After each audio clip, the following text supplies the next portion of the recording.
So today's goal is to play chord progressions on the piano with more interesting rhythms. We're going to use chords C, D minor, F, and G, all in root position is fine now, in our right hand, and we're going to use octave basses, so C and C for C, D and D for D, and so on. I'm going to play through a simple way of doing it and gradually make it more and more complex to show you what we're going to learn, and then I'll break it down and show you how to actually do it. So we could start this way. Now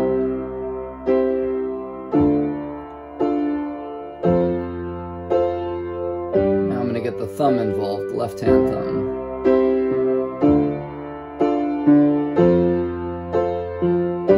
I'm going to pick it up.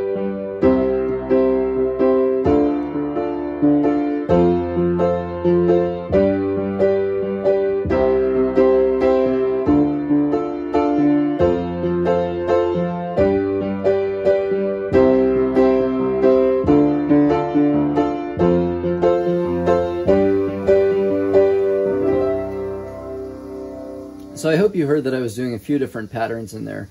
And the basic concept is that the left hand thumb and eventually the left hand pinky and even eventually the left hand index finger can all play important roles in making different rhythms, even if the right hand just plays chords. So we're going to start with the very basic pattern that I like to use a lot. If the chords are 2 beats each, to do a quarter note and 2/8 notes. That is to say, I think of it as a long note and 2 short notes. So hands together, and then right hand followed by left hand thumb.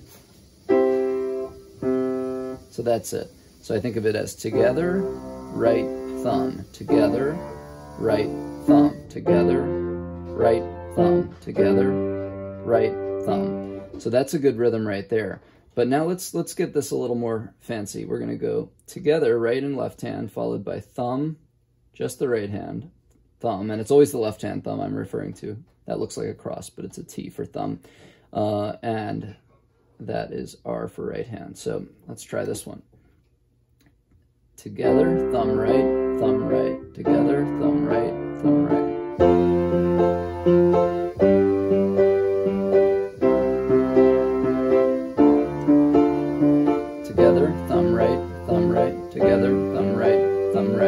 Now you can add an extra thumb at the end that I have in parentheses. I wasn't doing it there. And whenever you add a note at the very end, which would be like a 16th note very often, or an 8th note, you want to be really light with it because it's the last thing we hear before we go back to the beginning, so you wouldn't play it that hard. You barely touch it. I'm going to do it slower so you can see what I'm talking about. Here comes the light note right there, just barely touching it.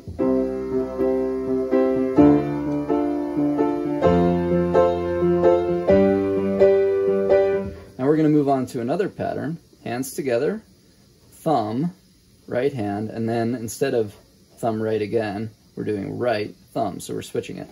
So this unit here becomes symmetrical.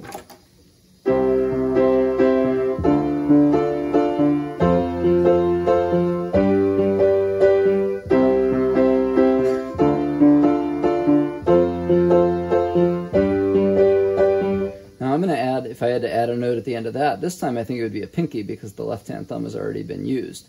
So if I had to add one more note at the end, it would be a very, very light pinky. Now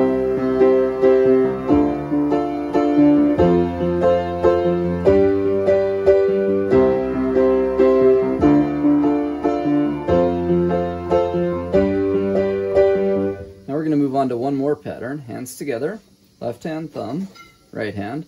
Left hand thumb followed by left hand pinky, and then right hand. That sounds like this. And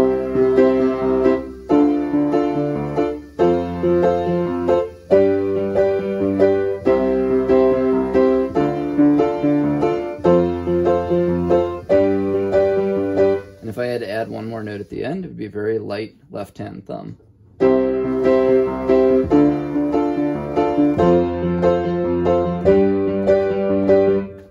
And in this way, you're almost acting like a drum set player where your fingers are different drums that you can use to kind of create a beat. So to break down the actual rhythms for those of you who read music who would want to know, this pattern was 8th, 16th, 8th, 16th, 8th, or it would be 2/16ths at the end if we were to do this extra note here.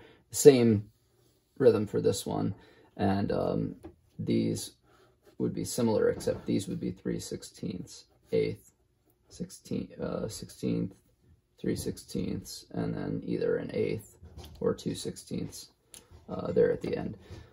So if you can master these patterns, then you'll be well on your way to starting to feel what's possible in terms of creating different rhythms at the piano. I do this largely intuitively, and for those of you who have trouble coming up with things intuitively, this might be a good window into the process. And hopefully you'll get to the point where you don't really have to think about it, and you might do 1 or 2 patterns of these, followed by maybe one of these, followed by, who knows, one of these. And you won't even really, the thumb will almost have a mind of its own, and you'll start to kind of feel rhythm in your body. But until that point, this might be a helpful aid.